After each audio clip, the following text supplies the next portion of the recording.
Nasceu à beira de um castelo o homem que no século XX mais fez pela divulgação da história de Portugal.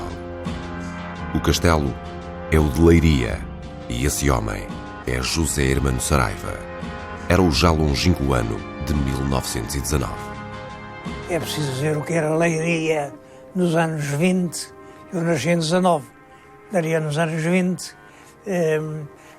Leiria dos Cónegos, Leiria do Seminário, Leiria de Fátima, é nessa altura que aparece Fátima, lembro da primeira vez que saí de casa, porque os meninos lá não saíam de casa. Havia uma distinção enorme entre menino e garoto. O garoto usava calções, esfarrapados, dizia palavrões, tinha piolhos, enfim. O menino não, o menino usava um fatinho à marinheira, enfim, e não ia à rua, mas não havia nada disso. Eu só pude sair aos 7 anos para ir à catequese. Era, pois, um bom menino, o retratado com arte nos crevões e aguarelas do tio João. E tinha invulgar capacidade para escrever e contar histórias, segundo lembrava a madrinha que o ajudou a criar.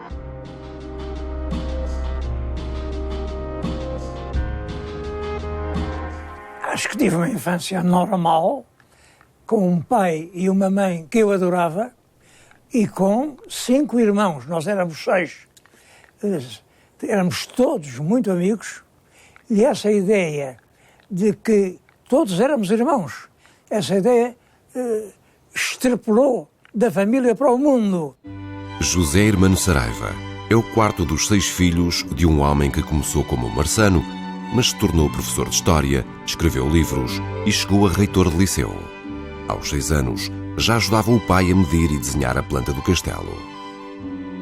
E foi a mãe que o ensinou a ler e a escrever, pela cartilha de João de Deus. Quando foi para a escola, entrou logo para a 3ª classe. Foi, portanto, numa família culta que o futuro divulgador da história de Portugal cresceu. Aprendi a ler e a escrever com a minha mãe, ao colo dela. Entrei no liceu ainda com 9 anos, mas comecei as aulas, tinha acabado de fazer os 10. Nunca fui um grande aluno, mas também nunca fui mau.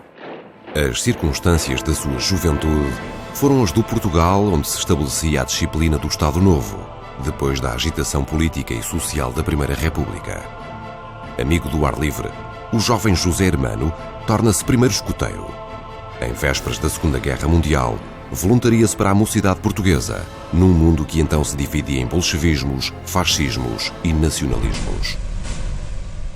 E eu entrei também na mocidade, voluntário, e frequentei a primeira escola de graduados. Fui dos primeiros que andei com os cordões e tal. Um dos meus chefes de esquina, aliás, muito bom, era o futuro almirante Rosa Coutinho. Estive na mocidade também não muito tempo, porque julgo que aquilo foi muito mal orientado. Os quadros para dirigir aquilo eram jovens oficiais do Exército, quando deviam ser professores. De maneira que aquilo, a atividade da mocidade era marca-passo. O Zé, onde quer que ande, é líder. Era ele que fazia os discursos com o esquadrão, eu não sei agora se chama o esquadrão, enfim, o batalhão da mocidade portuguesa que estava ali em sentido nos campos de futebol do Passos Manuel. Era ele que incentivava, também era o comandante do grupo daquilo tudo.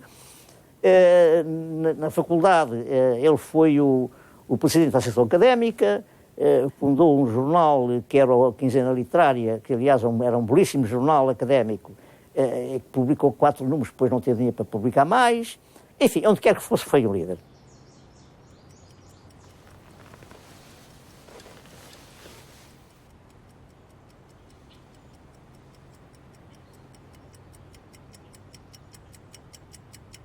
Poucos terão sabido gerir tão bem o seu tempo como José Hermano Saraiva.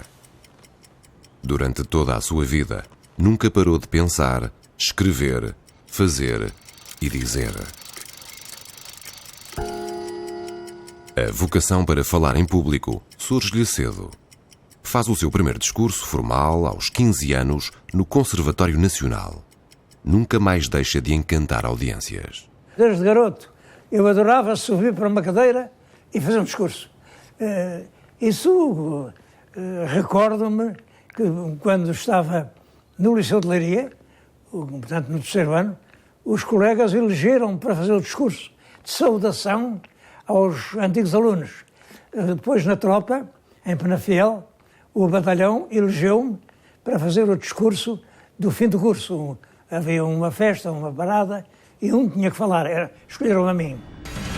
A tropa veio revelar uma faceta voluntarista e aventureira. O José Hermano Saraiva, de jovem bigode, oferecia-se para andar a cavalo, mesmo sem experiência de equitação. Ou prontificava-se para carregar a metralhadora, apesar da compleição franzina. Acaba várias vezes na enfermaria, mas nunca deixa de se fazer de forte. Nós tínhamos que carregar uma metralhadora de aço às costas durante 25 km, portanto, 5 etapas de 5 km, e cada soldado tinha que levar a metralhadora uma etapa. Bem, mas os valentões não levavam uma, levavam 2, 3, 4. Bom, e eu, que era talvez o mais franzinote de todos, levei 5 vezes a metralhadora. Claro, quando cheguei ao fim da etapa, da última etapa, pareceu-me mergulhar num clarão vermelho, perdi os sentidos e fiquei sem acordo durante muito tempo. Fui levado para o hospital, tive uma coisa cardíaca grave, de que ainda hoje não estou refeito.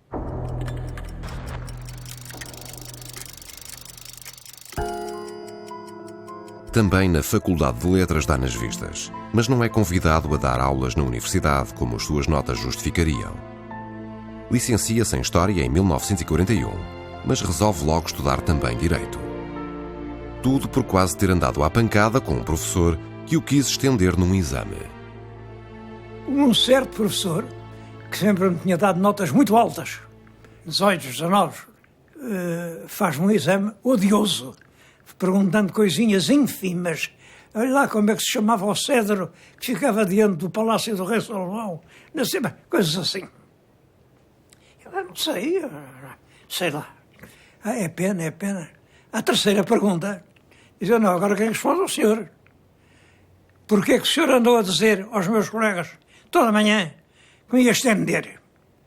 Isso está tudo registrado na secretaria e eu vou já requerer um processo disciplinar ao seu comportamento. Estabelece uma grande algazarra. O presidente do júri, que era o professor Matos Romão, suspende o ato, campainhadas, rapazes. Bom, ele voltou cá para fora e quis-me dar uma explicação qualquer, vinha a justificar-se. Mas eu aí perdi a cabeça, não aceitei a justificação e devo à generosidade e à simpatia dos meus colegas de curso terem-me agarrado pelos ombros e as coisas não terem ido além. Foi tudo o que se passou. Isto foi útil. Foi útil porque eu contava ficar na faculdade, com as notas que tinha, e com isto eu não fiquei e fui matricular no mesmo ano, logo a seguir, na Faculdade de Direito, onde me formei com nota alta, com 17. É, contudo, ainda na Faculdade de Letras, que encontra o grande amor da sua vida. Maria de Lourdes Sá Nogueira, filha de um dos professores com maior prestígio na faculdade. Começa a namorar com ele contra a vontade do pai. Ele é que fazia tudo naquela faculdade. Tudo quanto competia a alunos, era ele que tratava de tudo. Fazia as festas, fazia competições, reuniões, tudo isso era ele que fazia. E foi assim que eu o conheci. Era muito ativo. Era eu quem fazia as festas, as bolhas, mandava naquilo tudo. E por isso, por causa dessa minha atividade, um professor muito competente que lá havia, o professor Rodrigo Sá Nogueira, depois do baile da entrada dos caloiros, chamou a filha e disse, olha lá, então conheceste os seus colegas e tal? Conheci. E que tal? Não sei, uns mais simpáticos, outros menos. Não é?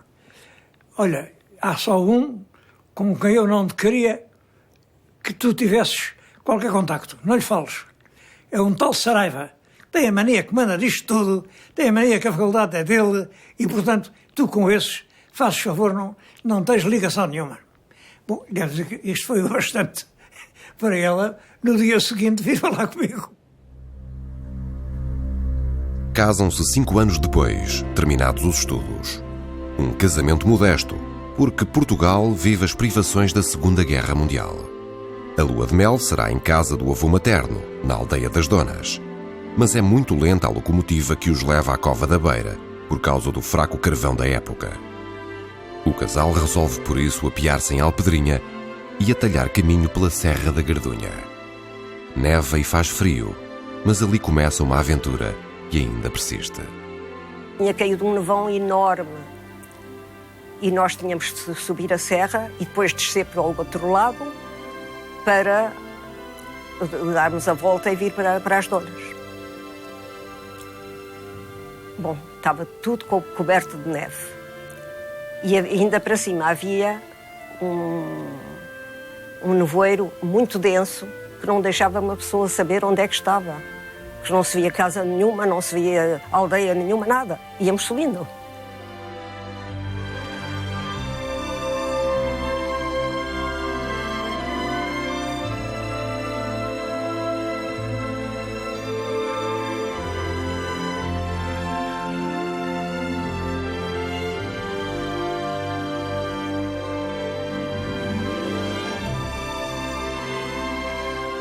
Quando chegámos lá acima, começámos a raboleta por ali abaixo, encharcámos-nos todos, como se pode imaginar, entretanto, mas não sabíamos em que direção estávamos a caminhar. Todos ensopados, mas não estávamos muito cansados. Ficámos muito felizes com aquela volta. Entre os 5 anos que a gente se namorou e os 65 que durou o casamento, não há grandes mudanças, porque eu penso que o comportamento de um homem casado, civilizado, é idêntico ao do namorado. Tem a obrigação de dizer amabilidades, tem a obrigação de dar presentes, tem a obrigação de oferecer passeios bonitos. E se fizer assim, o casamento dura tantos anos quanto a vida. O casal vai viver para a mansarda da casa do pai do noivo, nesse tempo reitor do Liceu Passos Manuel. A casa ainda existe, a precisar de obras. O reitor morava então nas próprias instalações. José Hermano Saraiva também fica a trabalhar no liceu, um dos melhores de Lisboa. Dá aulas de História e de Português e revela-se um professor que gerações de alunos não esquecem. A nossa turma, que no Passos Manuel era um pouco rebelde, etc., mas com ele não era preciso exercer nenhuma disciplina, porque aquilo era tão interessante, tão bem dito, tão bem falado. Era um pouco aquilo que ele hoje, nestes últimos anos, tem feito na televisão. Portanto, eu lembro-me de uma forma completamente inesquecível o que era o professor Saraiva dar-nos o feudalismo, por exemplo. Ele transfigurava-se quando falava de Camões, ele transfigurava-se quando falava dos Lusíadas, e mais do que falar dos Lusíadas, ele citava os Lusíadas de cor. E falava-nos nos cantos e dizia, agora, embora sempre naturalmente a contarmos os versos e a dividir orações, que era uma prática que naquela altura se tinha e que eu acho que não fazia mal a ninguém, pelo contrário.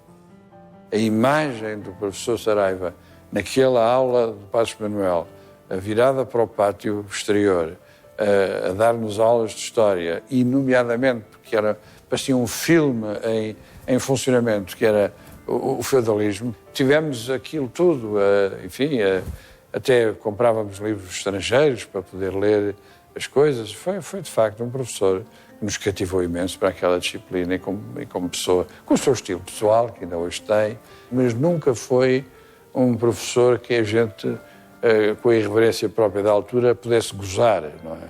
Não, era uma pessoa respeitada, era uma pessoa, a meu ver, querida dos alunos, e penso que nós todos recordamos com gosto. Era um professor austero, mas também usava os métodos de ensino mais inovadores.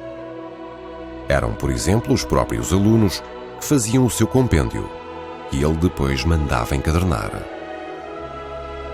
E para toda a vida ficou recordada uma poesia declamada nas ramadas da árvore do recreio.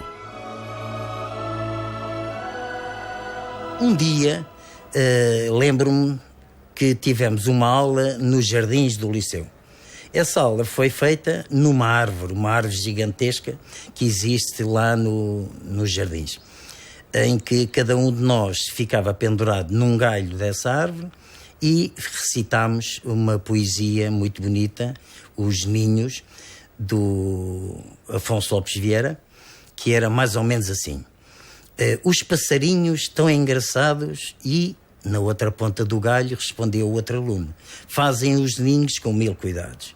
E durante a poesia toda foi dita e ocupámos realmente a hora da aula nesta situação muito curiosa, muito engraçada e muito pedagógica até.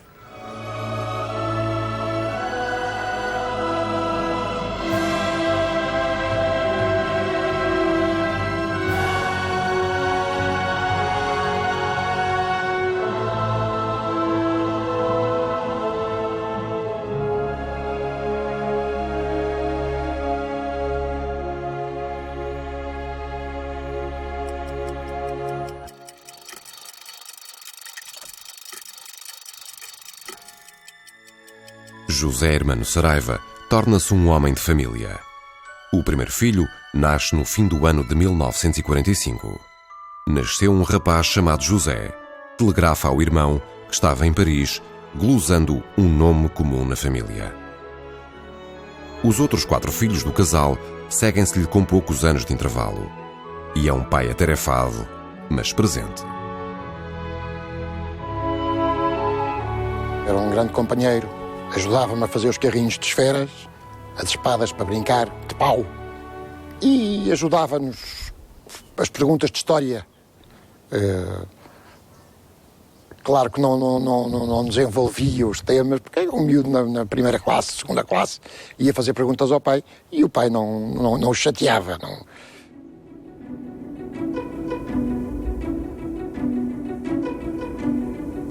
O apego à família, aos valores católicos e tradicionais e ao Natal também o exprime no presépio que ele próprio monta em casa. O meu marido começou este presépio, estávamos ainda nós na faculdade. Ofereceu-me no Natal as figuras essenciais. Depois, cada ano, comprava novas figuras. Depois que casámos, nunca mais deixámos de fazer o presépio. E bastante mais tarde já tínhamos os filhos, já podíamos viajar um bocado e íamos a Nápoles comprar as figuras. E foi assim que este presépio apareceu deste tamanho e construído como está.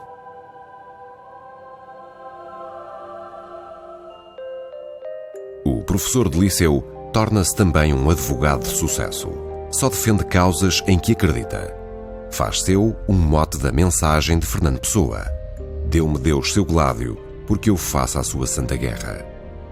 É testemunho dessa atividade apaixonada o escritório na Rua do Ouro, mantido por 2 dos filhos que na profissão lhe seguiram os passos.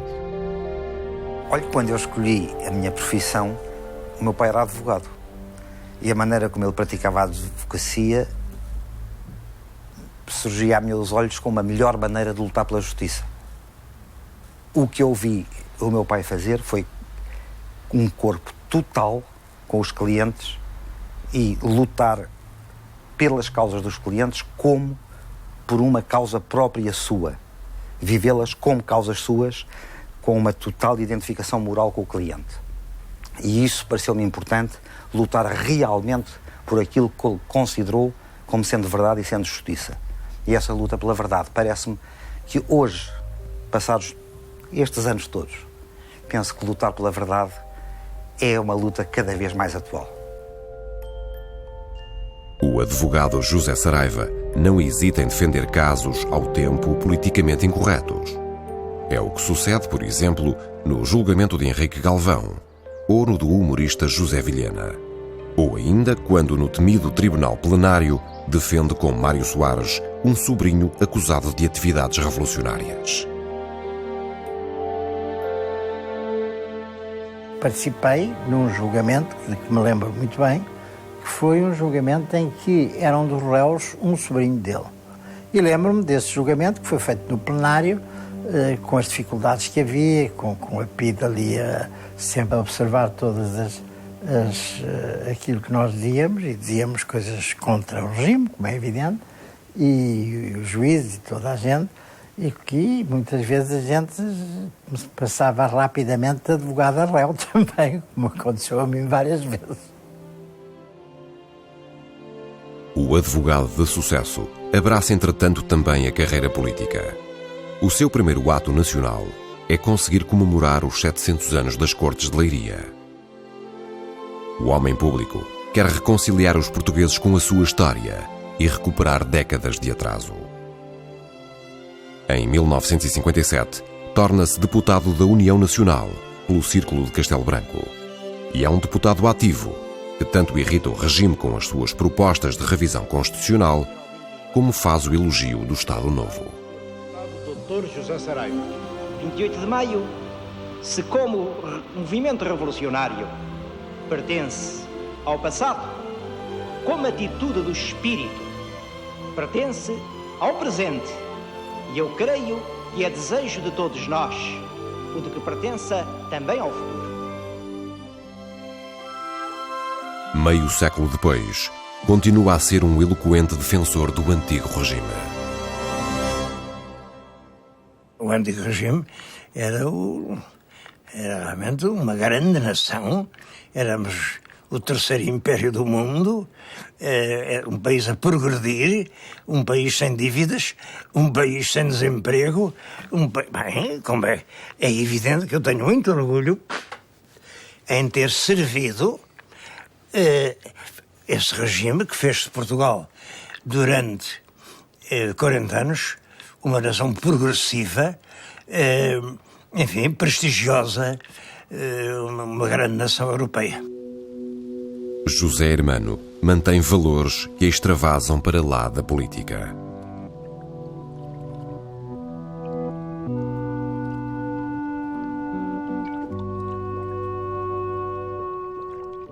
Toda a vida foi muito ligado ao irmão, o historiador António José Saraiva, que era então comunista e exilado político. Abandona a Assembleia em protesto por, nem quando lhes morre a mãe, terem deixado o irmão vir a Portugal. O meu tio teve uma discussão, penso que com o próprio Salazar, porque achou que era uma violência brutal não terem deixado meu pai vir a Portugal na altura. Penso também que o Salazar disse que, como aliás fazia muito, como sabe, que isso era um assunto da PIDE, e ele não se metia nesses... Portanto, era uma decisão da polícia política com a qual ele não se metia, e assim passou. Mas isso, o meu tio colocou sempre a relação de família, e em particular a relação com o meu pai, acima de qualquer interesse político. Isso é uma coisa que seria injusto não reconhecer. A reaproximação ao Estado Novo demorará anos. Ocorre depois de um episódico regresso ao ensino e na sequência do trabalho que já tinha desenvolvido na edição da Coleção Educativa, uma série de livros simples dos mais variados autores com que o regime pretendia melhorar a educação de adultos.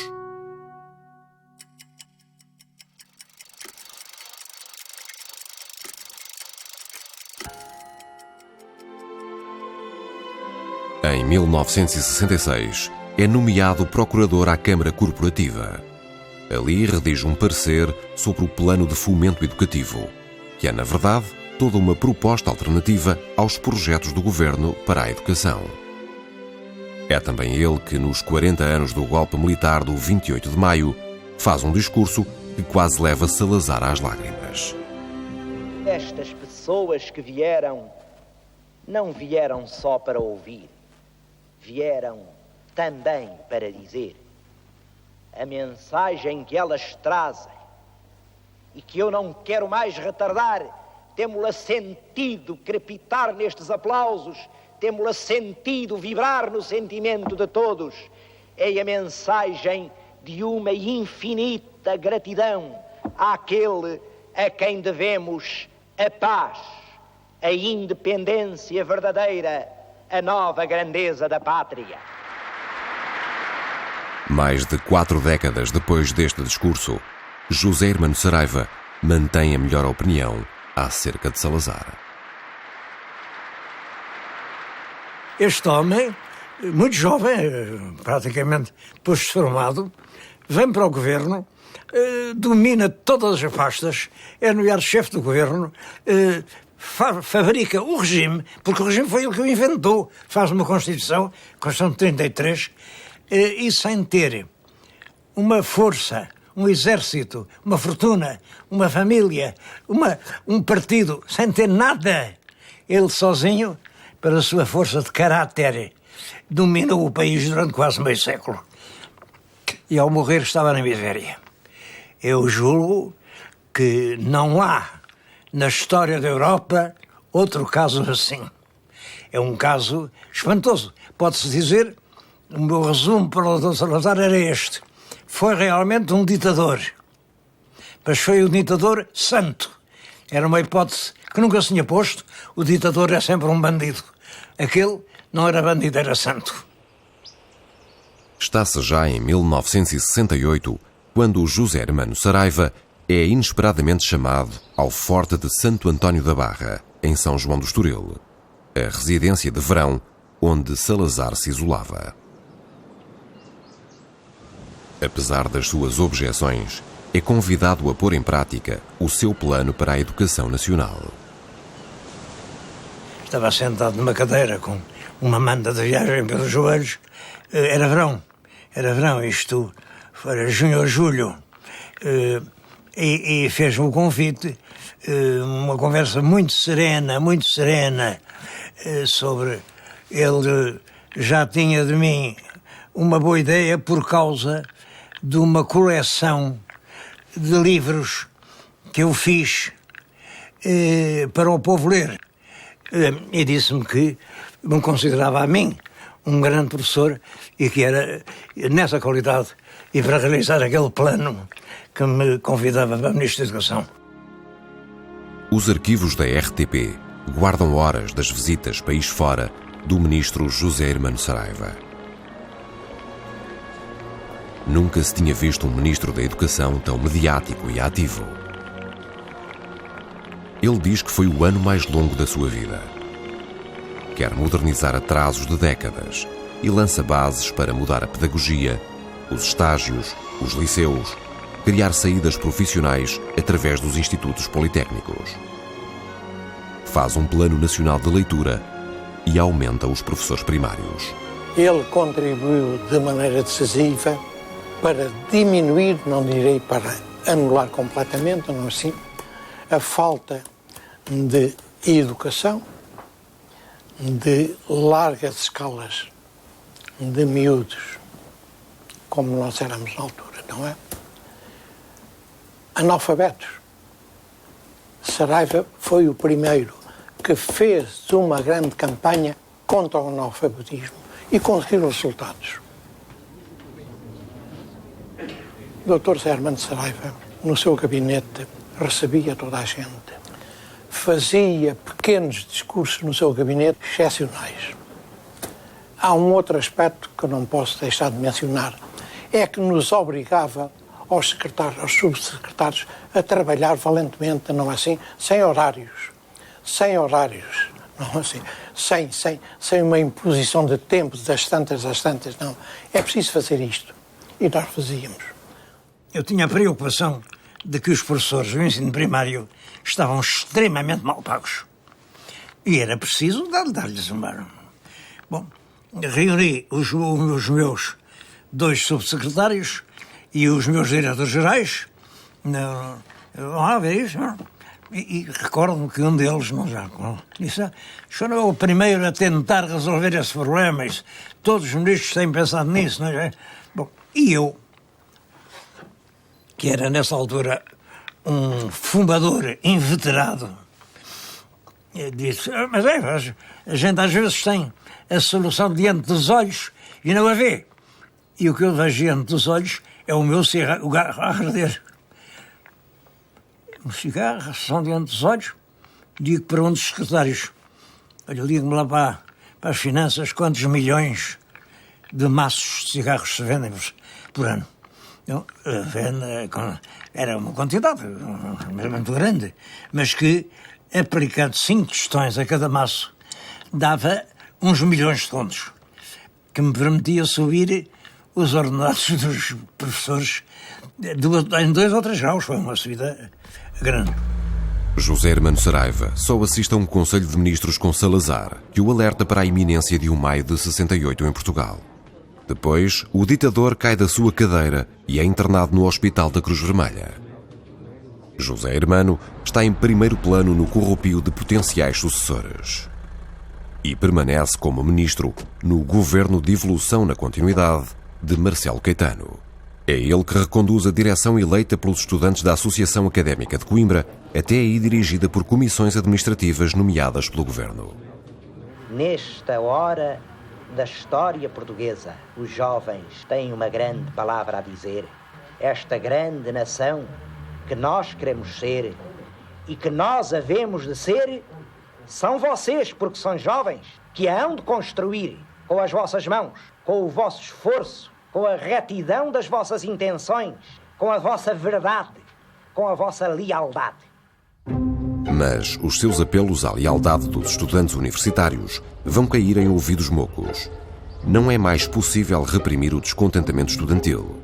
E serão, afinal, os próprios estudantes a provocar, em pouco tempo, a sua saída do governo. A chamada crise académica de 1969 começa por ocasião da inauguração do novo pavilhão das matemáticas da Universidade de Coimbra, a que preside o almirante Américo Tomás. Aquilo que protocolarmente devia ser apenas mais uma inauguração, depressa se converte na maior crise académica ocorrida no Portugal de Salazar.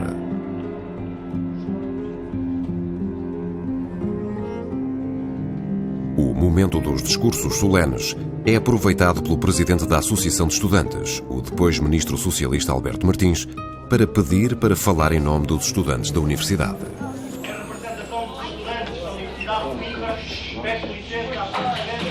Américo Tomás nunca dará a palavra aos estudantes. A cerimónia termina abruptamente e seguem-se semanas de agitação estudantil, cargas policiais, prisões e incorporações. Os incidentes ganham proporções que preocupam o regime. O governador de Coimbra pediu-me para mandar a companhia de intervenção da Polícia de Segurança Pública. Era uma companhia de pancada, tinha cães, para ver se metiam aqueles eixos. Bom, eu achei que isso era perigoso. Meter polícias ao pé de estudantes é mau. E disse: deixem-me então a mim fazer uma tentativa. E se eu falhar, mandei lá a polícia. E numa sexta-feira fiz esse discursito da televisão que deu exatamente o resultado que eu queria. A nação não pode compreender que a circunstância de se frequentar a universidade isente de deveres e de responsabilidades que estão nas leis e, portanto, são de todos e que deveriam estar nas consciências de todos. Eu espero que este meu apelo seja ouvido, mas não é com uma vaga esperança que concluo, é com uma certeza. É de que a ordem vai ser restabelecida na Universidade de Coimbra. A crise académica termina meses depois, mas o discurso acaba com uma carreira política. Marcelo Caetano substitui o ministro impopular, ainda assim condecorado por Américo Tomás.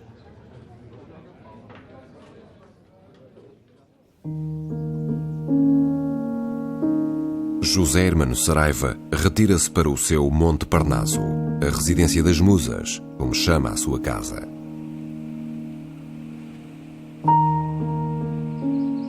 Há anos que não tinha assim tempo para si mesmo.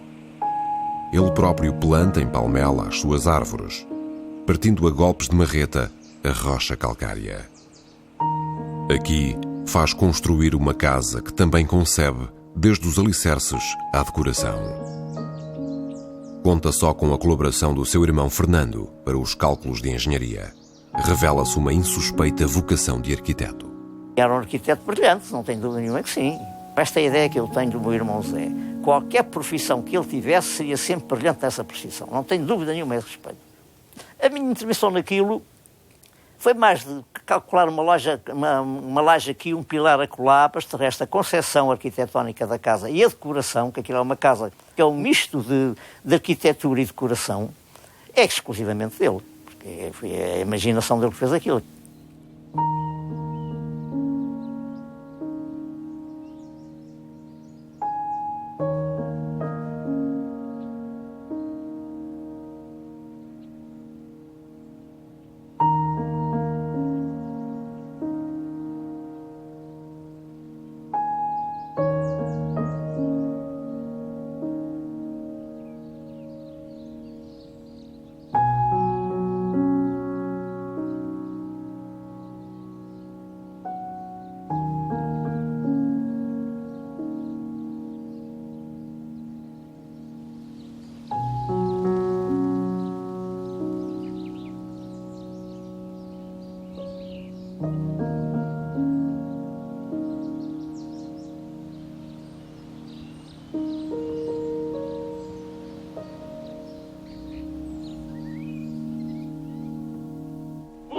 Pouco depois, lança-se também nas lides televisivas, por desafio do secretário de Estado da Informação, Moreira Batista. É assim que surge na RTP um programa cultural de grande audiência. Nós, geralmente, não nos esquecemos dos livros por onde estudamos na nossa instrução primária. Foi esta imagem que eu, durante a vida inteira, fixei do nosso primeiro rei. É claro, nessa altura não sabia, mas agora sei que é uma reprodução de uma estátua do Soares dos Reis, desta estátua que está no Castelo de Guimarães e que representa, vestido de guerreiro, o primeiro rei de Portugal. Ainda falava um bocadinho como se fosse para catedráticos. E, portanto, tanto eu como o Emílio Uva, que era o produtor, aconselhámos-me a falar como se fosse para a quarta classe. Lembro perfeitamente a frase. Sim, professor, fala para a quarta classe. Os catedráticos veem que está a falar assim para que todos percebam. E atinge o público, que é aquele fundamental, que é aquele menos culto. Desde o primeiro programa que o sucesso público foi enorme. Não só na parte cultural, como na parte das pessoas menos nível cultural. Foi um êxito extraordinário de crítica. O próprio Mário Castrim faz uma crítica extraordinária ao programa e todos os outros críticos. E ele ganha, no final do ano, o prémio de imprensa do melhor programa anual. Esta espada... Afirma-se logo o grande comunicador da televisão, em programas simples, despojados, quase sem adereços, sempre e só pelo valor do seu discurso. O romano não usava a espada, o soldado usava um gládio. Isto é um gládio romano, um gládio de ferro. Está incompleto, é evidentemente, mas compreende-se perfeitamente que na luta corpo a corpo entre este instrumento e a espada nas mãos do homem das montanhas, a sorte das armas muitas vezes protegesse os lusitanos contra os invasores. É uma estrela instantânea. Apresenta-se sempre impecável, de fato e gravata, e insiste em usar colete. Um ótimo cliente que não poupava na fazenda. Ele gostava do colete comprido. Está aqui um molde de um colete dele, que eu já tinha aqui. Sempre que ele fazia os fatos, já estava aqui um moldezinho feito para ele. De maneira que era só chegarem, pôr em cima da fazenda e cortarem. Encomenda dezenas de fatos que lhe serão particularmente úteis na sua próxima carreira. Alguns continua a usá-los ainda hoje.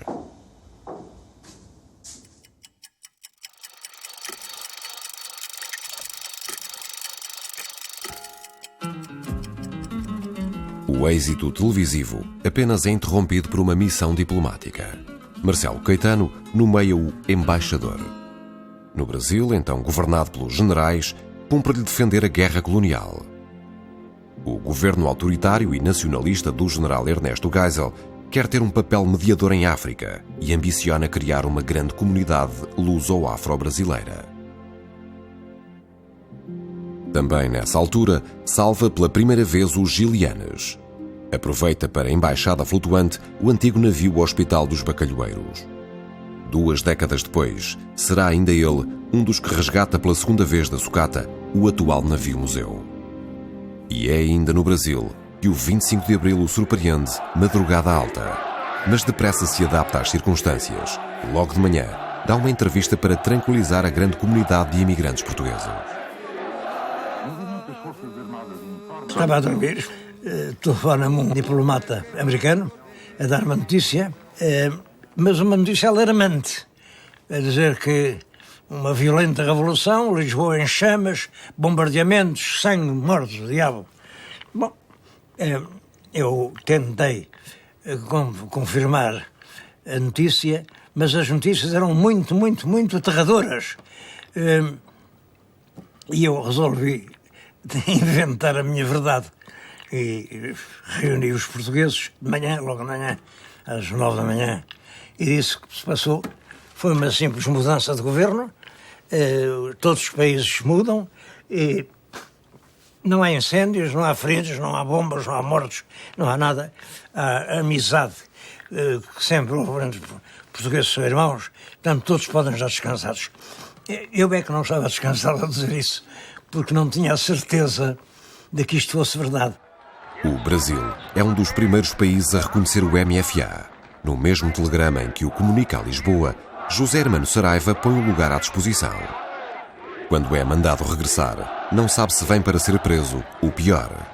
A agitação revolucionária assenta a praça nos quartéis. A certa altura, muito perto da Porta de Armas, havia um pau de bandeira, lá no Gdaci, e houve uma reunião, sargentos, praças, oficiais, tudo ali reunido, porque ia ser lido um comunicado. Foi um sargento que o leu. Ainda sei o nome dele, não o digo, porque não gosto de dizer. E nesse comunicado é um papel que hoje se diz que nunca existiu. Mas eram os alvos a abater. Eram as pessoas que estavam a mais no país.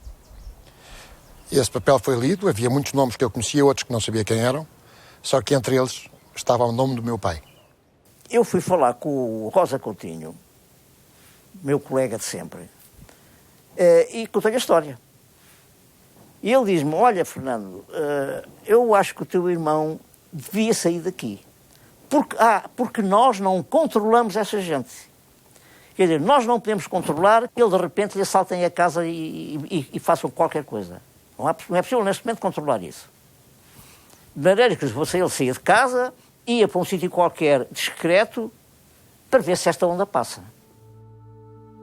Saneado em 1975 do Liceu Gil Vicente, onde voltar a dar aulas, José Hermano Saraiva exila-se na Nazaré, a praia de banhos da sua infância. Aproveita para escrever. Já publicara outros livros, mas é por encomenda do editor Leão de Castro que redige a História Concisa de Portugal. Falo em 2 meses, baseando-se nos milhares de verbetes de uma vida de professor. Será o seu maior sucesso editorial. surgiu-me a ideia de utilizar os conhecimentos do professor na área da história para se fazer uma história que fosse fácil de ler por qualquer pessoa que soubesse, enfim, que não fosse iliterado. É a história de Portugal contada de uma forma muito simples e muito concisa. É o essencial que qualquer português deve conhecer. Vamos na 25ª edição, cerca de 190 mil exemplares, publicado na Itália, na Espanha, no Japão, na China, na União Soviética, em Inglaterra, em França, além de Portugal, naturalmente.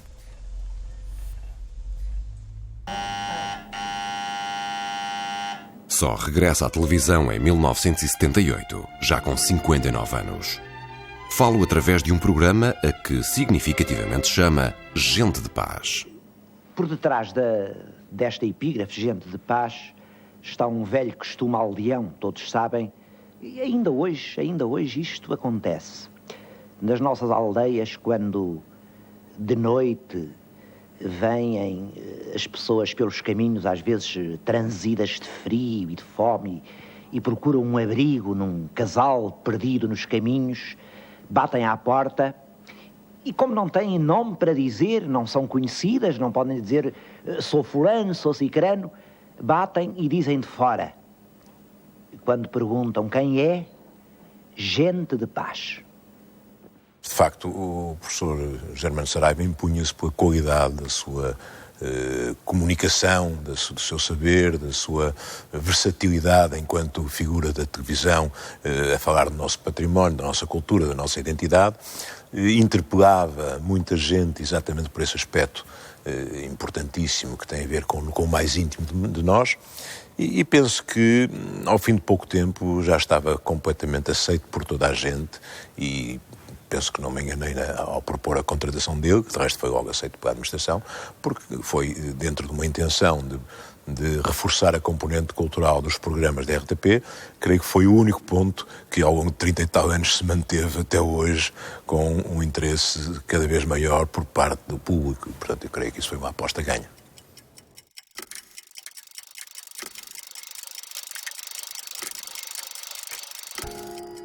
Eu fazia parte do antigo regime, não me queixo nem de perseguições, nem de violências, não. Mas, em todo caso, é evidente, deixei de fazer parte da camada ativa do Estado. Isso é que me deu tempo, disposição, alegria para fazer os programas da televisão. Eu, a partir de 25 de Abril, sou um homem da televisão. Já lá vão quase 40 anos. E continuo a ser. Falta só um, só. Mais de 1000 programas depois, José Hermano Saraiva continua incansavelmente a assegurar uma emissão semanal. Não há memória na televisão portuguesa de nenhum programa tão duradouro. Tanto esforço impressiona ainda mais quem sabe o trabalho que um único minuto de televisão exige. O professor Saraiva está permanentemente em trabalho. Está sempre a trabalhar. Quer esteja na cama, quer esteja não sei o quê. A cabeça daquele eu chamava-lhe cientista, investigador, escritor, ensaísta, palestrante, tudo aquilo que quiser. A cabeça dele está em permanente atividade. A acompanhar esta atividade está sempre José António Crespo. Foi a equipa deste pequeno produtor privado de televisão que tornou possíveis esses programas. E a história, tal como descrita por José Hermano Saraiva, continua a agradar, não obstante uma visão por vezes muito pessoal que o historiador uma vez justificou ao seu antigo aluno, Luís de Sestao Monteiro. A história, quer se queira, quer não, é, efetivamente, tem algo de arquitetural, é metade de nós. O barro é o tempo que o dá, mas a forma é a nossa imaginação que lhe imprime. E todos os historiadores fazem isso, só com uma diferença. Coitados, é que há uns que se dão conta disso e têm a humildade de o confessar. Ele, se não é forte, Para trás, ficaram dezenas de milhares de quilómetros pelas terras quase todas de Portugal. E também algumas gravações mais trabalhosas, que mesmo para os mais geniais, a televisão se faz por tentativa e erro. O povoamento.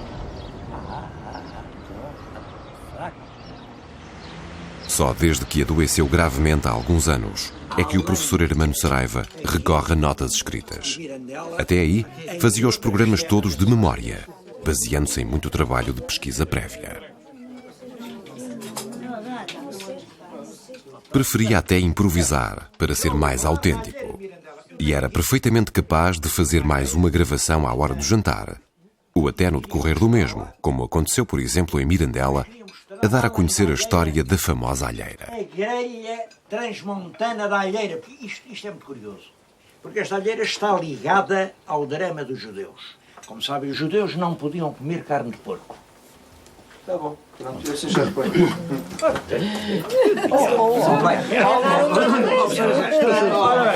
Isso está quente ainda. Meus senhores, vamos lá sentar.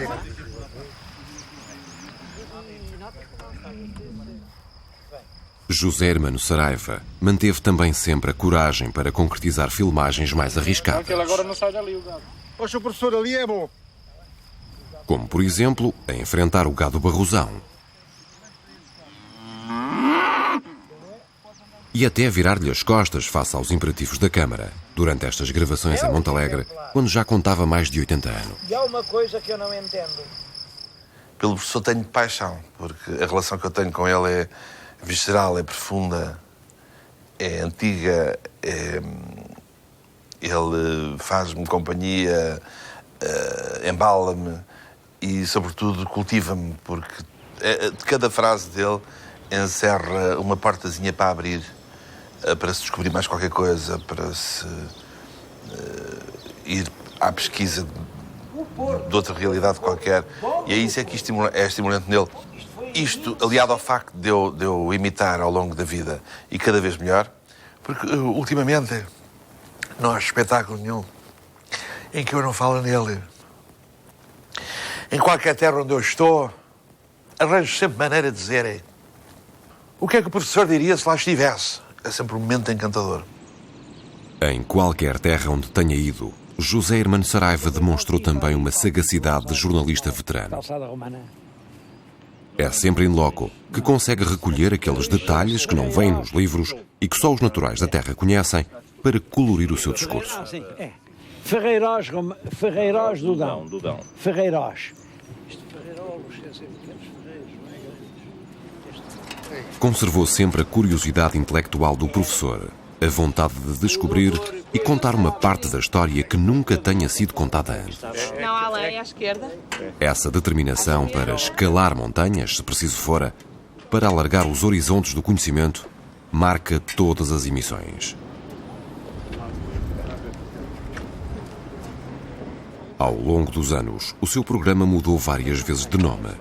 Mudou um pouco de formato, atualizou técnicas de filmagem, mas baseou-se na sua capacidade de transmitir cultura de forma simples.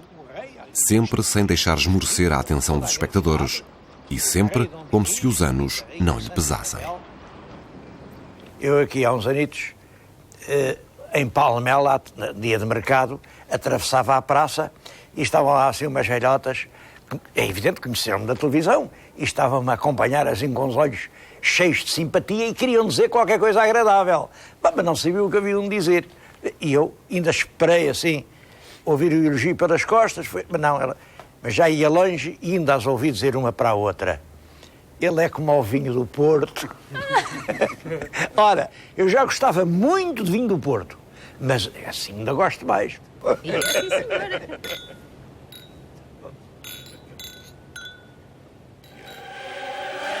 Dom Afonso Henriques. O sucesso económico acompanhou a popularidade televisiva. A fama trouxe fortuna. Nos anos 90, foi das primeiras figuras públicas da RTP a fazer publicidade. História, os rostos não são tudo. Geria apenas a imagem que tinha construído. Uma atitude hoje habitual, mas na altura muito criticada a um historiador. muito belas estas medalhas. O reconhecimento académico tardou um pouco mais. Em 2010, a Academia Portuguesa de História haveria finalmente de o homenagear publicamente, em sessão extraordinária, pelo trabalho de uma vida na divulgação da história de Portugal. É uma vida cheia, uma vida cheia. Acho que o Zé fez aquilo que queria fazer. O Zé tem uma data de livros publicados, coisa que ele desejava fazer. Foi um homem influente na cultura portuguesa. As investigações dele sobre o Camões são pedra fundamental da figura do Camões que hoje é considerada. Transformou a ideia que se tinha sobre o Camões.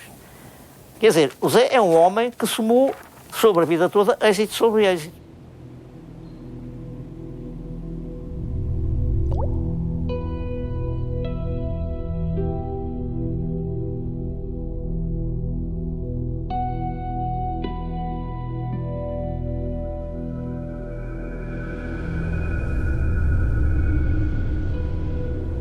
Meu pai, nestes últimos 30 anos, lutou por uma verdade muito bonita. É levar aos portugueses algum conhecimento de si próprios para que se amem um bocadinho mais.